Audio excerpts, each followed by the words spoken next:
हरे और लाल के बीच में झूल रहा है। अपना गिफ्ट निफ्टी भी ठीक है, सदी हुई सी शुरुआत 1/3% कमजोरी की बात कर रहा है। दरअसल यूएस का हैंडओवर लेकिन गड़बड़ है।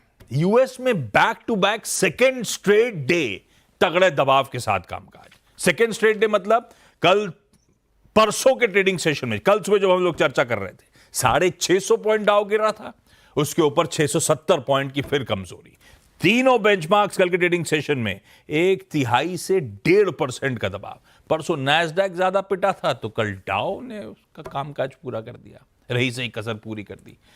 तो उनके यहां तो सरदर्द है, उनका वैसे खुद का भी सरदर्द है। ट्रम्प साहब जो कर रहे हैं नियर टर्म में तो उनको भी नहीं पता किस तरह के इन्फ्लेशनरी मूव्स आने हैं, तो वो सरदर्द अपना झेल रहे हैं। हाँ, आज के फ्यूचर्स ने थोड़ा सा एशिया का मूड सुधार दिया।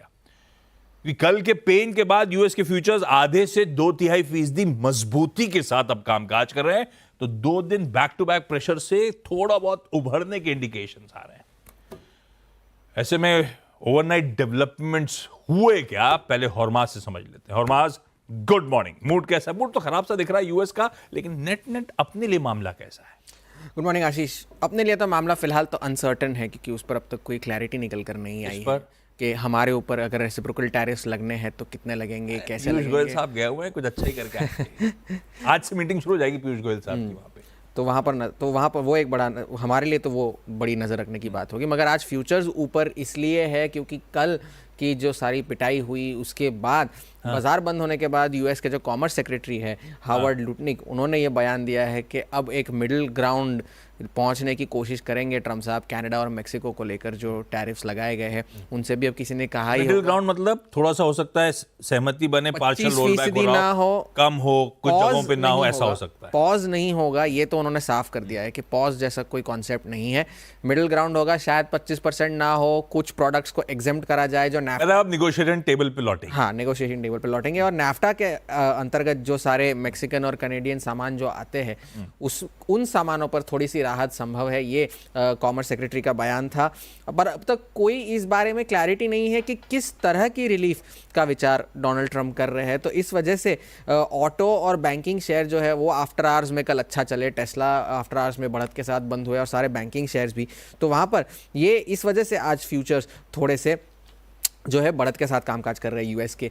मगर ये इसलिए भी हुआ क्योंकि जो ट्रम्प साहब विचार कर रहे थे कि ऐसा होगा कि मैं टैरिफ लगा दूंगा और बाकी सारे झुक जाएंगे, ऐसा नहीं हुआ है। बाकी सभी देशों ने रिटेलिएटरी मेजर्स अनाउंस करे हैं और कनाडा ने सबसे अग्रेसिव जो है मेजर्स अनाउंस करे हैं। ओंटारियो जो राज्य है उनका, उन्होंने तो 25% सरचार्ज लगा भी दिया है। जो पावर, बिजली जो एक्सपोर्ट करते हैं वो 3 राज्यों को, यूएस के मिनेसोटा, मिशिगन और न्यूयॉर्क, जिसमें 15 लाख घरों को वो बिजली सप्लाई करते हैं, उस पर 25% की अतिरिक्त टैरिफ लग गई है। और वहाँ के जो प्रीमियर है डग फोर्ड, उन्होंने तो ट्विटर पे लिख भी दिया है कि वो अब ये हिचकिचाएंगे नहीं कि पूरी तरह से सप्लाई काट दे। ये तो हमने कल भी चर्चा करी थी इस बारे में। और निकल जो है सबसे ज़्यादा एक्सपोर्ट जो कनाडा करता है यूएस को, उसकी भी सप्लाई वो रोक सकते हैं, ये डग फोर्ड ने चेतावनी दी है।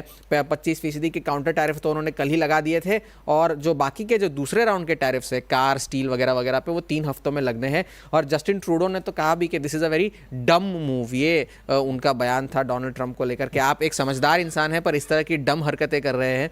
क्योंकि और एक बात ये भी है कि कल डोनाल्ड ट्रंप ने जो ट्रूथ सोशल पे लिखा था कि किसान तैयार हो जाइए, आपको बहुत उत्पादन करना है, ये करना है, वो करना है। मगर जो उनका जो खाद्य पदार्थ का जो बड़ा रॉ मटेरियल है, फर्टिलाइजर का जो रॉ मटेरियल है पोटैश, वो 80% पोटैश जो है वो कनाडा से आता है। अगर उस पर टैरिफ लग गई तो उनकी लागत बढ़ जाएगी, तो उससे किसानों को वहाँ पर तकलीफ हो सकती है। चीन ने भी कल सुबह ही उन्होंने ये रिस्पॉन्स कर दिया था कि उन्होंने एग्रीकल्चरल गुड्स पर 15% के टैरिफ लगाए हैं। चिकन पे, कॉटन पे, सोयाबीन, बीफ और फलों पर 10% के टैरिफ लगेंगे। और वो जो टैरिफ है वो 10 मार्च को लागू होंगे, तो अब तक 1 हफ्ते की विंडो और है। 10 कंपनियों को उन्होंने अनरिलायबल एंटिटीज़ की लिस्ट में डाला है। 15 कंपनियों पर एक्सपोर्ट कंट्रोल्स लगाए हैं। तो वहाँ पर चीन ने भी जवाब दिया है। तो पहले राउंड पे जो टैरिफ लगाए थे उन्होंने काउंटर टैरिफ, वो $14 बिलियन के थे। इस बार $22 बिलियन के अतिरिक्त टैरिफ चीन ने लगाए हैं। मेक्सिको ने ये घोषणा की है कि इस रविवार को वो अपने काउंटर मेजर्स अनाउंस करेंगे। और उनकी जो राष्ट्रपति है क्लॉडिया शिनबॉम, वो जो है गुरुवार को शायद डोनाल्ड ट्रंप से बातचीत करे, तो वहाँ पर कोई शायद रास्ता निकल कर आ सकता है। चीन का एक और मैं बात कह दूँ कि वो WTO में भी जाकर शिकायत करने वाले हैं इन टैरिफ्स को लेकर, तो वहाँ पर भी नज़र रखने की ज़रूरत है। चीन पे और खबरें हैं तो उस पर मैं आता हूँ कुछ देर में, मगर ये तो टैरिफ की बात रही है। अब डोनाल्ड ट्रंप टैरिफ छोड़कर वेनेजुएला के पीछे भी पड़ गए हैं, क्योंकि शेवरॉन जो वहाँ पर उत्पादन करता है, वहाँ पर उन्हें 30 दिन की नोटिस दे दी गई है कि आप अपना सारा कामकाज जो है वो वाइंड अप कर लीजिए, वहाँ पर कोई उत्पादन करने की ज़रूरत नहीं है आपको।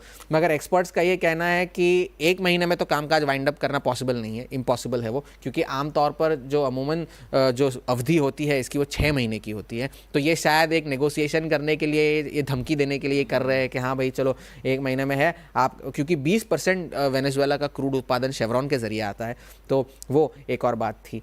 और एक्सपर्ट्स ने ये भी चेताया है कि अगर ये टैरिफ लग गए तो फल, सब्जी, चीनी और कॉफ़ी के भाव बढ़ जाएंगे, मीट के भाव बढ़ने की आशंका भी है। और वॉलमार्ट के सीईओ ने तो ये भी चेतावनी दी है, अपने अर्निंग्स कॉल में भी उन्होंने कहा था कि काफ़ी सारे कंज्यूमर्स में स्ट्रेस दिख रहा है और डर ये है कि महीना ख़त्म होने से पहले इनके पैसे ख़त्म हो जाएंगे महंगाई की वजह से। ये वॉलमार्ट के सीईओ ने चेतावनी दी है। उनके एग्रीकल्चरल डिपार्टमेंट ने ये डेटा दिया है कि इस वक्त जो है एक 4 लोगों का परिवार यूएस में हर महीने $1000 खर्च करता है ग्रोसरीज के, जबकि 4 साल पहले वो $670 खर्च करते थे। तो ये महंगाई का इम्पैक्ट आया है। बाजार का इस पे क्या इम्पैक्ट हुआ, कल आपने तो बता ही दिया है कि सारे भारी गिरावट के साथ बंद हुए। 1300 पॉइंट अब डाउ जोन्स गिरा है 2 सेशंस में। और S&P 500 ने जितने भी नवंबर के इलेक्शन की जीत के बाद जितने भी गेन्स थे वो सारे गिव अप कर दिए हैं और फिर से वो अपने 200 डे मूविंग एवरेज को टेस्ट करने के पास आ चुका है। और एक अच्छी बात ये भी नहीं है कि स्कॉट बेसेंट जो उनके ट्रेजरी सेक्रेटरी है, उन्होंने कहा है कि वॉल स्ट्रीट हमारी प्रायोरिटी नहीं है, कंज्यूमर्स जो छोटे जो व्यापारी है वो हमारी प्रायोरिटी है, वॉल स्ट्रीट तो अपने आप अच्छा कर लेगा आगे चल के, उसकी हमें ज़्यादा चिंता नहीं है। और एनालिस्ट भी अब थोड़े से सतर्क हो गए हैं। मगर चीन से ये एक बड़ी खबर आई है कि 5% का उन्होंने लक्ष्य दिया है ग्रोथ का, बजट डेफिसिट बढ़ा दी है और मिलिट्री स्पेंडिंग बढ़ाई है। तो हैंडओवर फिलहाल के लिए तो कमज़ोर है, मगर अगर कोई रास्ता निकल कर आता है, कोई रिलीफ आती है, तो शायद इस वजह से फ्यूचर्स थोड़े से ऊपर है। ये लीजिए भाई साहब, ये हैं बढ़िया से ग्लोब के समीकरण। ठीक है, अच्छी बात ये एशिया अब थोड़ा सा बेहतर फुटिंग पे, और कल के यूएस मार्केट्स के बाद बहुत बुरे संकेत गिफ्ट निफ्टी भी नहीं दे रहा है, सधी हुई शुरुआत के इंडिकेशंस आते हुए। ऐसे में वीरू से जान लिया जाए कैसे निफ्टी बैंक को फिर आज के इस वेडनेसडे सेशन में अप्रोच करना है। डेटा पॉइंट्स क्या सजेस्ट करते हैं, लॉजिकल क्या रणनीति होगी। वीरू गुड मॉर्निंग, क्या अप्रोच रखेंगे? गुड मॉर्निंग आशीष। देखिए आशीष, कल जब आप वॉल पे थे सुबह सुबह, फर्स्ट थिक में जो हुआ HDFC बैंक, ICICI बैंक और आपका स्टेट बैंक ऑफ इंडिया, उसने दिखा दिया कि 100 वेमा की इंपॉर्टेंस क्या है। निफ्टी बैंक का कल का लो 27 जन का लो, डे बिफोर यस्टरडे सोमवार का लो, निफ्टी का कल का लो, निफ्टी का परसों का लो, ये सारे के सारे क्लस्टर्स, इवन कल का निफ्टी IT का लो, that's 100 week exponential moving average.